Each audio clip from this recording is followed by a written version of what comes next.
تعرف ايه عن القيادة او الليدرشيب وفي رواية المانجمنت؟ تعالوا نشوف. أعزائي المشاهدين في كل مكان، السلام عليكم ورحمة الله وبركاته على قناة يوتيوب الكنبة، وكمان دلوقتي على جروب فيسبوك الكنبة برضو. لو عايزين تستقبلوا فيديوهات زي دي كتير اتأكدوا انكم عاملين سبسكريبشن للقناة ومفعلين النوتيفيكيشن عشان يوصلكم كل فيديو. لو انتوا اوريدي سبسكرايب بليز شير الفيديو لو عجبكم، لايك وكومنت عشان ينتشر لناس ثانيه كتير. في كومنت على احد الفيديوهات احد الاصدقاء العزاز عليا طلب مني ازاي يكون مدير ناجح. صديقي العزيز، عايز اقول لك ان الفيديو ده معمول مخصوص عشانك. خلينا نتفق ان احنا هنتكلم على شويه اسس ومبادئ عامه، لان بند الليدرشيب وفي روايه المانجمنت هو بند متفرع لدرجه انه لما بيتدرس مثلا في ماجستير اداره الاعمال فهو بيتدرس على اكتر من ماده. لكن خلينا نعدي على خطوط عريضه، وليتر لو حابب تدخل في اي تفاصيل انا معاك ان شاء الله، حتى لو نعمل لايف فيديو للموضوع ده.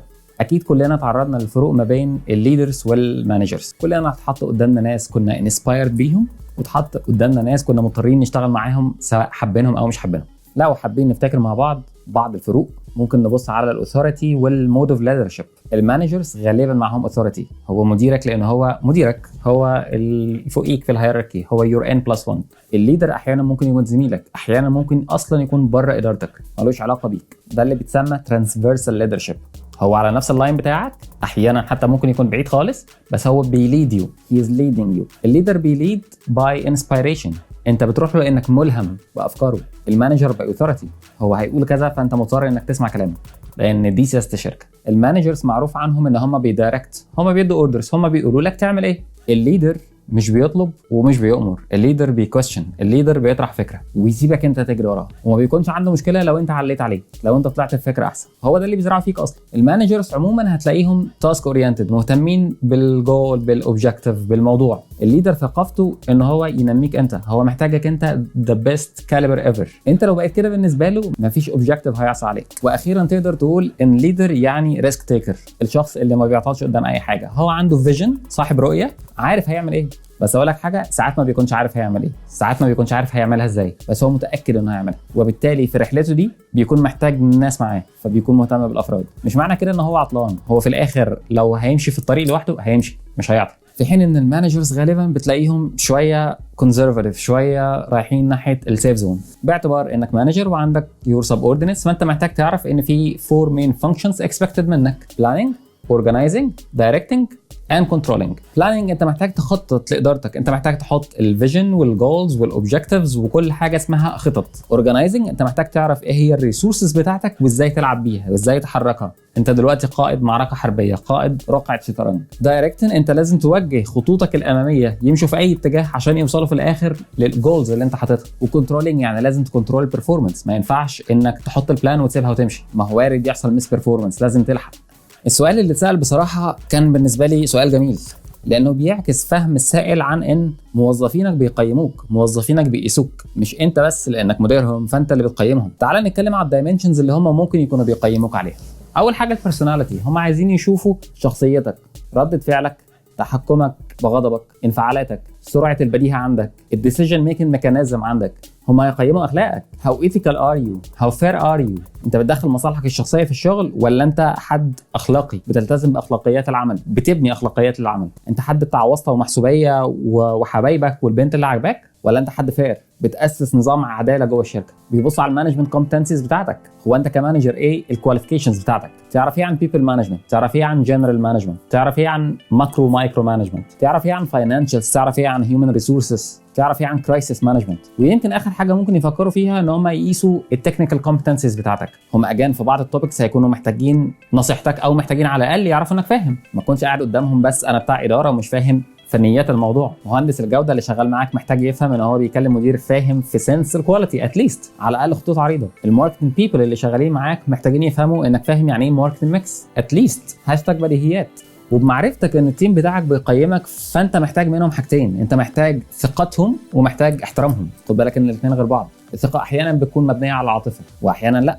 ولانك حبيبي يا ويل فانا هديك الخلطه الصحيه بتاعتي. بص يا سيدي، هنسميها الريسيبي فور سستينابيلتي. لو محتاج الناس بتوعك يكملوا معاك طول العمر، او يعني لغايه ما حد فيك يقرر انه يسيب الشركه، يكملوا معاك بهاي برفورمانس. فانت محتاج تبني المثلث الشهير اللي اسمه BPC: بيليف، باشن، كوميتمنت. انت محتاج ترسخ ايمانهم في فكره معينه. الفكره دي ممكن تبقى جول، ممكن تبقى بروسيس، ممكن تبقى الميشن بتاعت الشركه. محتاج تضمن ان هم باشنت، ان هم عندهم الشغف. الشغف هو الكوميتمنت العاطفي، هو الالتزام العاطفي. ومحتاج تضمن ان هم لوجيكلي كوجنيتيفلي كوميتد، ان هم بصوره عقلانيه هيلتزموا، فهيمشوا معاك الطريق اللي هم وعدوك بيه. لما بشتغل مع ناس انا بوزن الناس اللي معايا على المثلث ده. الاداره مدارس، في مدرستي اللي المثلث ده مكتمل عنده هو عمله نادره في الزمن ده. انا بتكلم على مصر. طيب قبل ما اختم معاك محتاج الفت انتباهك لبعض الكونسبتس، المفاهيم، واسيبك بقى تفكر فيه. فكر في حاجه اسمها people empowerment. فكر انك دايما محتاج تدي الناس اللي معاك مساحه من الحريه واتخاذ القرارات، بعض الصلاحيات معاها مسؤوليات، عشان انت محتاج تبني كوادر. فكر في مرحله ثانيه، كونسيبت ثاني اسمه اوتونومي. لما الشخص اللي معاك يكون امباورد، الموظف بتاعك لما يكون امباورد ويبتدي يطمع في مستوى اعلى وهو كفء وهو ما عندوش هيز بيرسونال اوبجكتيفز، بياخد الامباورمنت اللي انت اديته له لمرحله اسمها الاوتونومي، ان هو الذاتي. فهو مش محتاج ان هو يرجع لك في اي حاجه.